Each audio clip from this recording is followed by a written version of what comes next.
నమస్తే, welcome to star TV. ముందుగా headlines చూద్దాం.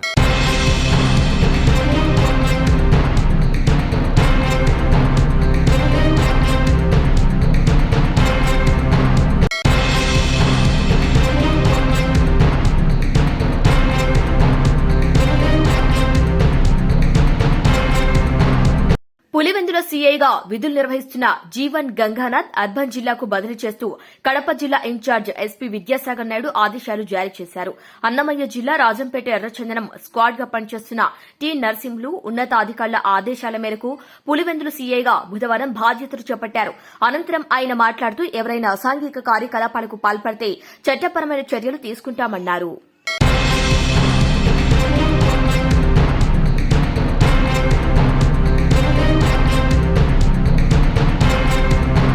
ఒకడు పుష్ప అంటే ఫ్లవర్ అనుకున్నాడు. వాడికి ఫైర్ అని చూపించి వచ్చినా ఎవడైనా రాని ఏదైనా కాని తగ్గేదేలే. అసలు ఆట ఇప్పుడే మొదలైంది అంటూ పెళ్లిపీటలపై శ్రీవల్లి మెడలో తాలి కడుతూ ఫస్ట్ పార్ట్ కి ఎండ్ కార్డు వేసిన పుష్పరాజ్ సెకండ్ పార్ట్ లో వైల్డ్ ఫైర్ చూపించాడు. అది ఏ రేంజ్ లో ఉందంటే ఎవర్రా బాస్, ఎవడికి రా బాస్, ఈ ఒక్క డైలాగ్ తో పుష్పలో వాడి వేడి దీనవ్వ తగ్గేదలే అని ఎంట్రీ సీన్ తోనే ఫైర్ స్టార్ట్ చేశాడు. చూడబోతున్నది మామూలు ఫైర్ కాదు, వైల్డ్ ఫైర్ అని చెప్పకని చెప్పాడు పుష్ప. ఏ సినిమాకి అయినా కథ హీరో. ఎంత పెద్ద తారాగణమున్నా కూడా సరైన కథ లేకపోతే ఎంతమంది దర్శక ధీరులు వచ్చినా కూడా చేతులు ఎత్తేయాల్సిందే. కానీ పుష్ప 2 కథానాయకుడు రూలింగ్ నే కథగా మలిచారు సుకుమార్. పెళ్ల మాట మొగుడు వింటే ఎట్టా ఉంటదో ప్రపంచానికి చూపిస్తా అని పుష్ప ట్రైలర్ చెప్పింది కేవలం డైలాగ్ మాత్రమే కాదు, అదే అసలు కథ. పుష్ప ది రూల్ కథకి మూలం పుష్పరాజ్. తన భార్య శ్రీవల్లికి ఇచ్చిన మాట కోసం ఎంత దూరం వెళ్లాడు. పుష్ప ది రూల్ అంటూ రాష్ట్ర సీఎంలను మార్చేసేంత రూలింగ్ చేసి రాజకీయాలను ఏ విధంగా శాసించాడు. పోలీస్ అధికారి భన్వార్ సింగ్ షేకావత్ తో ఢీకొట్టి తన నేర సామ్రాజ్యాన్ని ఏ విధంగా విస్తరించాడు. తన ఇంటి పేరును దక్కించుకోవటం కోసం పడిన తపన ఏంటనేదే పుష్ప ది రూల్ కథ. సాధారణంగా బ్లాక్ బస్టర్ హిట్ చిత్రానికి సీక్వెల్ అంటే ఫస్ట్ పార్ట్ ని మించి ఉండాలనే హై ఎక్స్పెక్టేషన్స్ ఉంటాయి. పుష్ప 2 విషయంలో హై ఎక్స్పెక్టేషన్స్ ఉండటం కాదు, వాటిని 100 రెట్టింపు అంచనాలను పెంచేశారు ప్రమోషన్స్ తో. వాటికి ఏ మాత్రం తగ్గినా కూడా ఫలితమేంటనే రెండో ఆలోచన లేకుండానే వైల్డ్ గానే పుష్ప పార్ట్ కి పదును పెట్టిన సుకుమార్ మరింత పదునెక్కించారే తప్పితే దీనవ్వ ఇంచు కూడా ఫైర్ తగ్గించలేదు. Pushpa the rise first part చూసినప్పుడు ఇదేం అద్భుతమైన కథ కాదు, ఎర్రచందనం స్మగ్లింగ్ చేసే ఓ దొంగ కథ. ఇందులో పెద్ద గొప్పేముంది అనే విమర్శలు వినిపించాయి. నిజానికి ఆ విమర్శలో నిజం లేకపోలేదు. పుష్ప గొప్ప కథేం కాదు, తెలిసిన కథే, చాలా మంది సినిమాలు చూసిన కథే. అలాంటి కథకి సీక్వెల్ అంటే అసలు కథ పుష్ప ది రూల్. అసలు కదా Pushpa the rule second part కోసం దాచిపెట్టాడని అనుకున్నారంతా. కానీ సెకండ్ పార్ట్ చూసిన తర్వాత ఫస్ట్ పార్ట్ లోనే కాస్తో కూస్తో కథ ఉంది. ది రూల్ లో కథే లేదని కంప్లైంట్ అయితే మస్ట్ గా వస్తోంది. కానీ కథ లేకుండా కేవలం పుష్పగాడి రూలింగ్ తో పూనకాలు రప్పించాడు సుకుమార్. లెక్కల మాస్టర్ లెక్క ఎక్కడ తప్పకుండా ర్యాంపేజ్ షో చూపించారు. పుష్పరాజ్ పాత్రని ఫస్ట్ పార్ట్ లో కంటే సెకండ్ పార్ట్ లో ఇంకా పవర్ఫుల్ గా చూపించారు. కథ కోసం వెయిట్ చేయాల్సిన పని లేకుండా మసివ్ సీక్వెల్ లో ఒకదాని తర్వాత మరొకటి హై వోల్టేజ్ సీన్లతో నింపేశారు.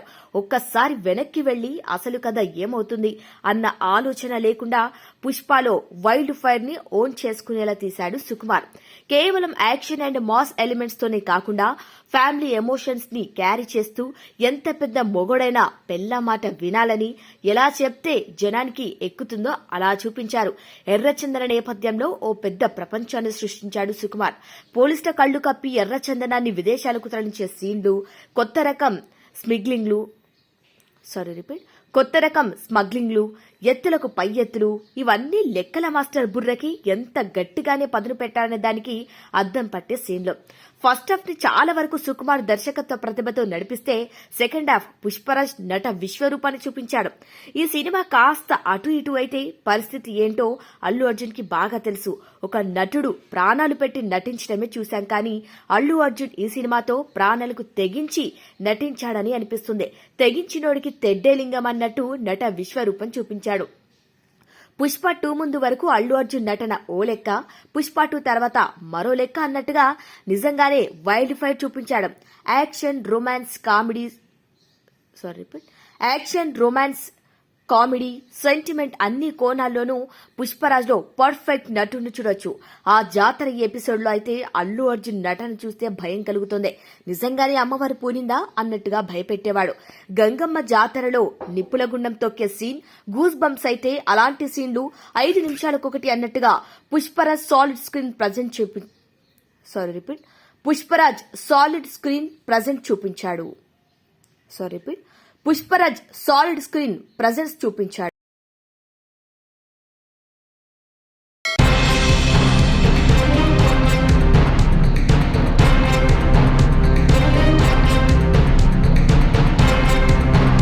మర్పల్లి నుండి కోంశేటిపల్లి వరకు ఉన్న ప్రధాన రహదారిపై ఏర్పడిన గుంతను ప్యాచ్ వర్క్ పన్ను బుధవారం కాంగ్రెస్ పార్టీ మండల అధ్యక్షుడు సురేష్ యాదవ్ మరియు కాంగ్రెస్ పార్టీ రాష్ట్ర సీనియర్ నాయకులు శ్రీ గూడెం రాములు యాదవ్ ప్రారంభించారు.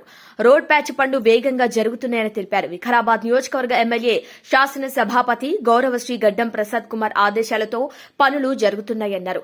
ఈ కార్యక్రమంలో రాచన్న, పాట్లూరు మాజీ ఎంపీటీసీ మహేష్, కాంగ్రెస్ అధ్యక్షుడు సాయిబాబా, ఈశ్వర్ తదితరులు పాల్గొన్నారు.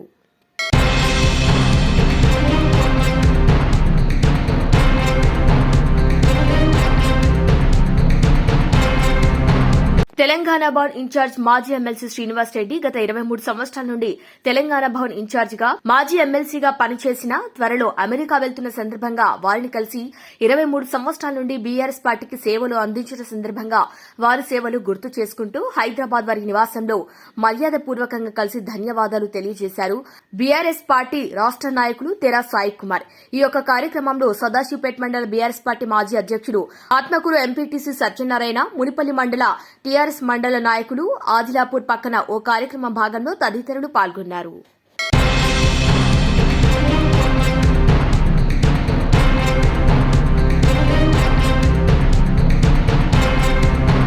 జహీరాబాద్ పట్టణ పోలీస్ స్టేషన్ ఆవరణలో ఈ రోజు మధ్యాహ్నం ఏర్పాటు చేసిన కార్యక్రమంలో స్థానిక ఆటో డ్రైవర్లకు ట్రాఫిక్ పై అవగాహన కల్పించినట్లు పట్టణ ఎస్ఐ కాశీనాథే యాదవ్ తెలిపారు. వాహన చోదకులు ప్రతి ఒక్కరూ రోడ్డు భద్రతా నియమాలు, ట్రాఫిక్ నిబంధనలను పాటిస్తే రోడ్డు ప్రమాదాలు తగ్గుతాయని తెలిపారు.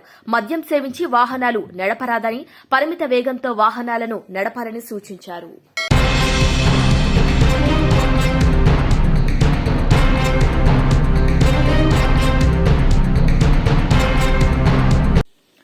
ప్రజాపాలన విజయోత్సవాల్లో భాగంగా హైదరాబాద్ రైజింగ్ ఉత్సవాల్లో భాగంగా నక్లెస్ రోడ్ హెచ్ఎండిఏ మైదానంలో నిర్వహించిన కార్యక్రమంలో గౌరవ ముఖ్యమంత్రి వర్యులు శ్రీ యనుమల రేవంత్ రెడ్డి, గౌరవ ఉప ముఖ్యమంత్రి వర్యులు శ్రీ మల్లు భట్టి విక్రమార్క, గౌరవ మంత్రులు శ్రీ దుద్దిల్ల శ్రీధర్ బాబు, శ్రీ పొన్నం ప్రభాకర్, గౌరవ ప్రభుత్వ సలహాదారులు శ్రీ వేం నరేందర్ రెడ్డి, గౌరవ శాసన మండలి చీఫ్ విప్ ఎమ్మెల్సీ శ్రీ పట్నం మహేందర్ రెడ్డి, గౌరవ ఎమ్మెల్సీ శ్రీ ఎగ్గే మల్లేశం, గౌరవ ఎమ్మెల్యే దానం నాగేందర్, విజయలక్ష్మితో కలిసి పీఎస్సీ చైర్మన్ శ్రీ అరికెపూడి గాంధీ పాల్గొన్నారు. వాళ్ళందరికీ కూడా నేను ఒకటే విజ్ఞప్తి చేస్తా ఉన్నా, డ్రగ్ ఫ్రీ చేయాలనే ఆలోచన, కాలుష్యం లేకుండా ఉండాలి, నగరాన్ని చేయాలనేటువంటి ఆలోచన మనం అందరం హర్షించాలి. ఈ నగరంలో జీవించాలనుకునే ప్రతి వ్యక్తి కూడా ఈరోజు ఢిల్లీ పోతే 3-4 రోజుల కంటే ఎక్కువ ఉండలేనటువంటి పరిస్థితి ఉన్నటువంటి తరుణంలో హైదరాబాద్లో కూడా భవిష్యత్తులో కాలుష్యం వస్తే ప్రమాదకరంగా మారుతుందని ప్రపంచం అంతా నగరాభివృద్ధి జరుగుతున్న నగరాలకి ఒక సమాచారం ఇస్తున్న తరుణంలో ముందు చూపుతో ఈ రాష్ట్ర ప్రభుత్వం కాలుష్యం లేని నగరాన్ని, హైదరాబాద్ నగరాన్ని భవిష్యత్ తరాలకి అందించాలనేటువంటి ఆలోచనతో ఈ రాష్ట్ర ముఖ్యమంత్రి గారి నాయకత్వంలో యావత్ మంత్రి మండలి మొత్తం నిర్ణయం తీసుకొని ముందుకు పోతాం. అందుకే భవిష్యత్తులో ఇక్కడ కాలుష్యం లేకుండా ఉండటం కోసం నగరంలో అవసరమైనటువంటి కాలుష్యానికి కారణమవుతున్నటువంటి పరిశ్రమలు ఏదైనా ఉంటే, అవసరం అనుకుంటే ఔటర్ రింగ్ రోడ్డు బయటికి పంపించేనా ఈ నగరాన్ని పొల్యూషన్ ఫ్రీ నగరంగా, డ్రగ్ ఫ్రీ నగరంగా, సేఫ్టీ నగరంగా, అన్ని సకల సదుపాయాలు ఉన్నటువంటి నగరంగా, ప్రపంచాన్ని ఆకర్షించేటువంటి నగరంగా మార్చాలనేదే ఈ రాష్ట్ర ప్రభుత్వం యొక్క లక్ష్యం, ఆలోచన. ఈ ఆలోచనని విఘ్నులైన నగర వాసులందరికీ కూడా విజ్ఞప్తి చేస్తున్నాం.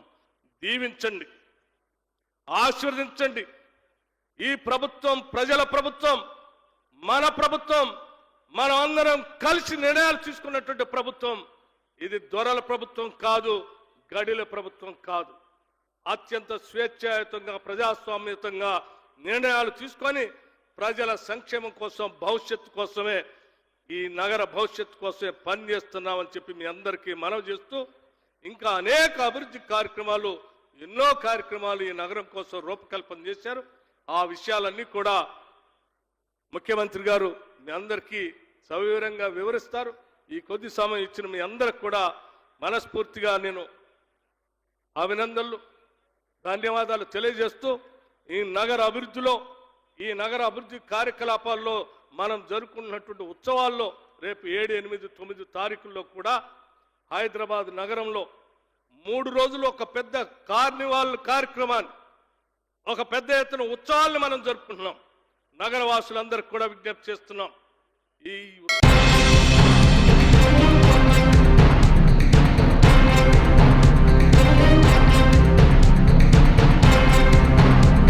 ఈరోజు హైదరాబాద్ నగరం తెలంగాణ రాష్ట్ర రాజధానిగా ప్రపంచంతోనే పోటీ పడుతున్న ఈ నగరంలో అద్భుతమైన మౌలిక సదుపాయాలను ఏర్పాటు చేయాలని, ఈ హైదరాబాద్ నగరాన్ని విశ్వ నగరంగా తీర్చిదిద్ది పెట్టుబడులు తీసుకువచ్చి అభివృద్ధి పదం వైపు నడిపించి న్యూయార్క్, టోక్యో లాంటి నగరాలతో సమానంగా ఈ నగరాన్ని ముందుకు నడిపించాలని చెప్పి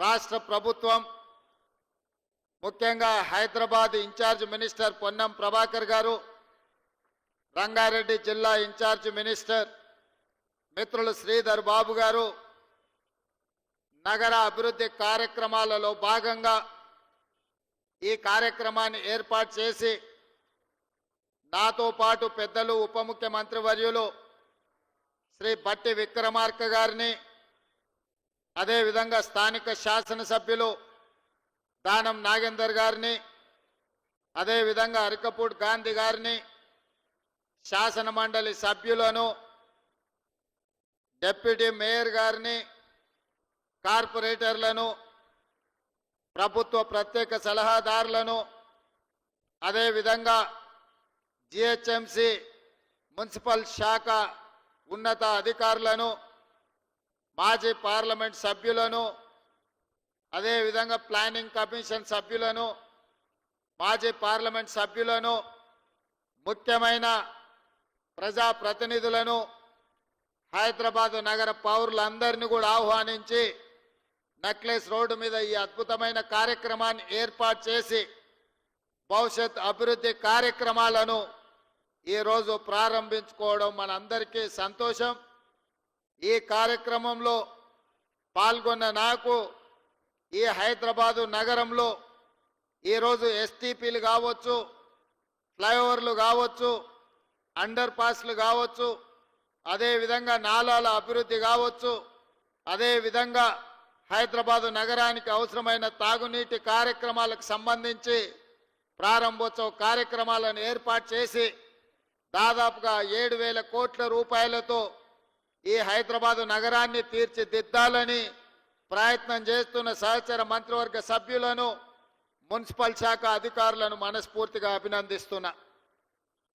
మిత్రులారా, డిసెంబర్ 3, 2024 ఈరోజు, అదేవిధంగా డిసెంబర్ 3, 2023 నాటికి ఒక ప్రత్యేకత ఉన్నది. సరిగ్గా సంవత్సరం క్రితం 4 కోట్ల తెలంగాణ ప్రజలు ఇచ్చిన తీర్పును నిక్షిప్తమై డిసెంబర్ 3, 2023 నాడు ప్రజాపాలనను తీసుకురావాలి అని చెప్పి 4 కోట్ల తెలంగాణ ప్రజలు తీర్పు ఇచ్చిన రోజు, సరిగ్గా తెలంగాణ ప్రజలు తీర్పు ఇచ్చి సంవత్సరం పూర్తి చేసుకుంటున్న సందర్భంగా 4 కోట్ల తెలంగాణ ప్రజలకు మనస్ఫూర్తిగా శుభాకాంక్షలు, ధన్యవాదాలు తెలియజేస్తున్నా. ఇవాళ తెలంగాణ ప్రజలందరూ ఏకోన్ముఖమై శ్రీమతి సోనియా గాంధీ గారి నాయకత్వంలో ఆనాడు సెప్టెంబర్ 17, 2023 నాడు శ్రీమతి సోనియా గాంధీ గారు తెలంగాణ రాష్ట్రానికి ఇచ్చిన 6 గ్యారెంటీలను దృష్టిలో పెట్టుకొని వారు 2004లో కరీంనగర్లో తప్పకుండా 60 సంవత్సరాల తెలంగాణ ప్రజల యొక్క ఆకాంక్షను నెరవేరుస్తానని ఇచ్చిన గ్యారెంటీని వారు అమలు చేసి 10 సంవత్సరాలు పూర్తి చేసుకుంటున్న సందర్భంలో మళ్ళీ తెలంగాణ రాష్ట్రంలో శ్రీమతి సోనియా గాంధీ గారు 6 గ్యారెంటీలను తెలంగాణ ప్రజలకు ఇవ్వడం జరిగింది. 3 తారీఖు నాడు ఫలితాలు రావడం, 7 తారీఖు నాడు అధికారాన్ని చేపట్టడం, డిసెంబర్ 9 తారీఖు నాడు శాసనసభ సమావేశాలను ఏర్పాటు చేసుకొని మొదటి రోజే ఆర్టీసీలో ఆడబిడ్డలకు ఉచిత ప్రయాణం, అదేవిధంగా పేదవాళ్ళ ఆరోగ్యాన్ని వాళ్ళ కాపాడాలని రాజీవ్ ఆరోగ్యశ్రీతో 10 లక్షల రూపాయల ఉచిత వైద్యాన్ని కార్పొరేటు వైద్యం అందించడానికి మొదటి రోజు శాసనసభ సమావేశాలలో మనం నిర్ణయం తీసుకోవడం జరిగింది. ఈ డిసెంబర్ మొదటి వారం మొత్తం విజయోత్సవాలు, మనం సాధించుకున్న విజయాలను స్మరించుకొని సంవత్సరం పూర్తి చేసుకుంటున్న సందర్భంలో రాబోయే సంవత్సరానికి మనం భవిష్యత్ కార్యాచరణను కూడా ఈరోజు నిర్ణయించుకోవాల్సిన అవసరం ఉన్నది. మిత్రులారా, ఈరోజు ఆలోచన చేయండి. హైదరాబాదు నగరం అంటే తెలంగాణ రాష్ట్రానికే కాదు, ఈ దేశానికి ప్రపంచానికే ఒక ప్రత్యేక గుర్తింపు ఉన్నది. ఇవాళ అమెరికాలో సిలికాన్ వ్యాలీలో ఇంజనీర్లు ఉన్నారు అనంటే, సిలికాన్ వ్యాలీ నడుస్తుంది అనంటే, ఈ హైదరాబాదు నగరం తెలంగాణ రాష్ట్రంలో చదువుకున్న నిరుద్యోగ యువకులు ఇంజనీర్లుగా మారి అమెరికా లాంటి దేశాలను సాంకేతిక నైపుణ్యంతో అభివృద్ధి చేస్తున్నారంటే అందులో ఈ హైదరాబాదు నగరానికి ఒక ప్రత్యేకమైన స్థానం ఉన్నది.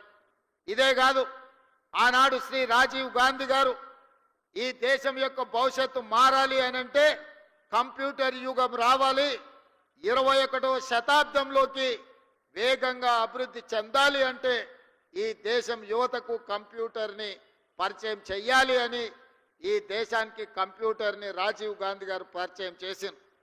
వారి నేపథ్యంలోనే ఆనాటి నేదురుమల్లి జనార్దన్ రెడ్డి ఉమ్మడి రాష్ట్ర ముఖ్యమంత్రి గారు మొట్టమొదట హైటెక్ సిటీకి శిలాఫలకం వేస్తే, ఆ తర్వాత వచ్చిన చంద్రబాబు నాయుడు గారు హైటెక్ సిటీని నిర్మించి ఐటీ కంపెనీలను వారు తీసుకురావడం జరిగింది. వారి తర్వాత ముఖ్యమంత్రిగా ప్రభుత్వాన్ని ఏర్పాటు చేసిన డాక్టర్ వైఎస్ రాజశేఖర రెడ్డి గారు ఐటీ కంపెనీలను కొనసాగించడమే కాకుండా ఔటర్ రింగ్ రోడ్డును, అంతర్జాతీయ ఎయిర్పోర్టును, ఫార్మా కంపెనీలను తీసుకొచ్చి అదేవిధంగా హైదరాబాద్ నగరానికి ఆనాడు కీర్తిశేషులు పీజేఆర్ గారు ఎండాకాలం వచ్చిందంటే ఖాళీ కుండల ప్రదర్శన చేసేవాడు. ఈ నగరానికి తాగునీటి సమస్యను శాశ్వతంగా పరిష్కరించాలి అని వారు బతుకున్నంత కాలం పి జనార్దన్ రెడ్డి గారు ఈ నగరంలో పేదల కోసం కొట్లాడి, వారి పోరాట ఫలితం కృష్ణా నుంచి Krishna phase 1, Krishna phase 2, Krishna phase 3 తాగు జలాలను తరలించడమే కాకుండా గోదావరి జలాలని నగరానికి తరలించిన చరిత్ర కాంగ్రెస్ పార్టీ. ఈరోజు ఈ నగర ప్రజలు ఉస్మాన్ సాగర్, హిమాయత్ సాగర్ తాగునీటి జలాశయాలనే కాదు, అవి సరిపోకపోవడంతో కృష్ణానది జలాలను, గోదావరి జలాలను తీసుకొచ్చి కోట్లాది ప్రజలకు ఈరోజు తాగునీటి సమస్యను తీరుస్తున్నాము అంటే ఆనాడు కాంగ్రెస్ పార్టీ ముందు చూపుతోని చేసిన ప్రాజెక్టు. అవే కాదు, ఈరోజు మనం చూస్తున్న ఈ నెక్లెస్ రోడ్డు కానీ, అక్కడున్న ఈ ఫ్లైఓవర్లు కానీ, లేకపోతే ఆ బుద్ధుడు కానీ, లేకపోతే ట్యాంక్ బండ్ మీద కట్టిన గొప్ప మహానుభావుల విగ్రహాలు కానీ, ఆనాడు ఎన్టీ రామారావు గారు, కోట్ల విజయభాస్కర్ రెడ్డి గారు తీసుకున్న నిర్ణయాలు ఈరోజు ఈ నగరం ప్రపంచంతోనే పోటీ పడే విధంగా అభివృద్ధి చెందింది. మరి మిత్రులారా, ఇవాళ గొప్పగా మెట్రో ఉంది మా హైదరాబాద్లో అని చెప్పుకుంటున్నాం. ఈ మెట్రోను హైదరాబాద్కు తీసుకొచ్చింది కేంద్రంలో అర్బన్ డెవలప్మెంట్ మంత్రిగా శ్రీ జైపాల్ రెడ్డి గారు విశేషమైన కృషి చేసి కేంద్ర ప్రభుత్వం నుంచి అనుమతులు ఇవ్వడమే కాకుండా కేంద్ర ప్రభుత్వం వందలాది కోట్ల రూపాయల నిధులు ఇస్తే ఆనాడు డాక్టర్ వైఎస్ రాజశేఖర రెడ్డి గారు ముఖ్యమంత్రిగా ఉండి ఈ నగరానికి మెట్రోను తీసుకొచ్చి ఇవాళ ప్రపంచంతోనే పోటీ పడే విధంగా ఇవాళ అభివృద్ధి చేసినాం. బేగంపేటలో ఉన్న ఎయిర్పోర్టును శంషాబాద్లో అంతర్జాతీయ ప్రమాణాలతో నిర్మించి అంతర్జాతీయ ఎయిర్పోర్టును తేవడం కాబట్టే ఈరోజు ఐటీ కంపెనీలు, ఫార్మా కంపెనీలు, రియల్ ఎస్టేట్ కంపెనీలు మన నగరానికి వచ్చినాయి. అందుకే ఈరోజు ఈ నగరం ఈ తెలంగాణ రాష్ట్రంకు వస్తున్న ఆదాయంలో 65% ఆదాయం రాష్ట్ర ఖజానాకు హైదరాబాదు, రంగారెడ్డి జిల్లాల నుంచే వస్తుంది అనంటే ఆనాటి ముఖ్యమంత్రులు ముందు చూపుతోటి ఈరోజు ఈ కార్యక్రమాలన్నీ చేపట్టింది కాబట్టి ఈ నగరం అభివృద్ధి చెందింది. మరి మిత్రులారా, ఈరోజు మీరు ఆలోచన చేయండి. గతం గొప్పగా ఉంది, గతంలో చేసిన వాళ్ళు బాగా చేసిరు, కానీ ఇది సరిపోదు. భవిష్యత్ తరాలకు ఇంకా అద్భుతమైన నగరాన్ని అందించాలంటే ఫ్యూచర్ సిటీని నిర్మించాల్సిన పరిస్థితి వచ్చింది. ఒకనాడు ఇన్నర్ రింగ్ రోడ్ వేసినాం, ఆ తర్వాత ఔటర్ రింగ్ రోడ్ వేసినాం. ఇవాళ inner ring road, outer ring road సరిహద్దులు దాటి రీజనల్ రింగ్ రోడ్డు నిర్మించుకోవాల్సిన పరిస్థితి వచ్చింది. అందుకే ఈనాటి ప్రభుత్వం 360 కిలోమీటర్లతో తెలంగాణ మణిహారంగా రీజనల్ రింగ్ రోడ్డును దాదాపుగా 35,000 కోట్ల రూపాయలు వెచ్చించి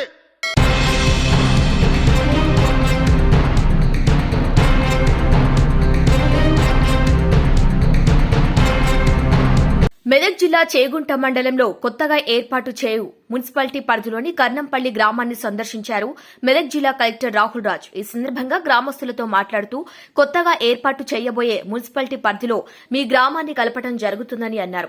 దీనికై మీ గ్రామాన్ని, మీ ప్రజా అభిప్రాయాన్ని తెలుసుకోవడం కోసం రావడం జరిగిందన్నారు. ఈ కార్యక్రమంలో Chegunta tahsildar Satyanarayana, revenue inspector Narsing Yadav, panchayat secretary, మాజీ సర్పంచ్ సంతోష్ రెడ్డి, బాలరెడ్డి, కుమ్మరి నర్సింలు, గ్రామ యువకులు తదితరులు పాల్గొన్నారు.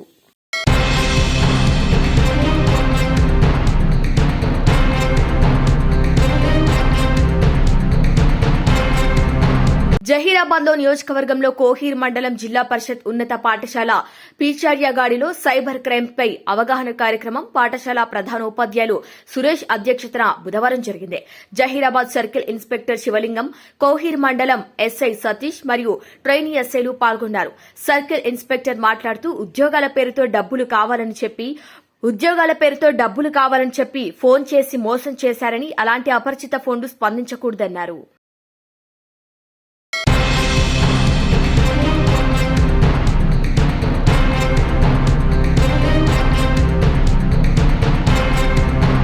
మునిపల్లి మండలంలోని ఎంపీడీఓ కార్యాలయంలో ఈరోజు బుధవారం మండల పరిషత్ కార్యాలయంలోని సీఎం కప్ 2024 నిర్వహించడం జరిగింది. ఈ యొక్క సీఎం కప్ 2024 నిర్వహించడం కోసం మండలంలోని వ్యాయామ ఉపాధ్యాయులతో సమావేశం జరిగింది. ఈ సందర్భంగా ఎంపీడీఓ మాట్లాడుతూ మండలంలోని సీఎం కప్పు నిర్వహణ విజయవంతంగా నిర్వహించాలని కోరారు. కార్యాలయ పర్యవేక్షకులు రామలింగం, అదేవిధంగా వివిధ పాఠశాల పీఈటీలు కర్ణాకరెడ్డి, గీత, సురేందర్,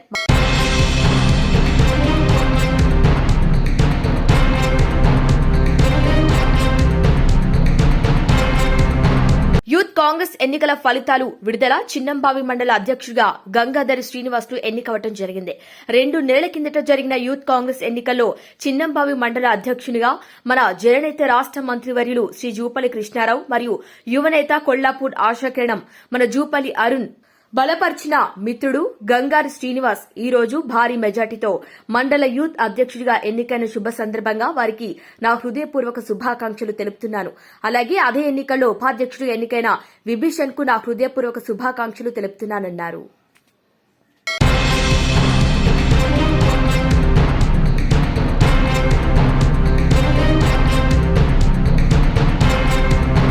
ఇవి వాళ్ళ బులెటిన్ అప్డేట్స్. కీప్ వాచింగ్ స్ట్రాబె టీవీ.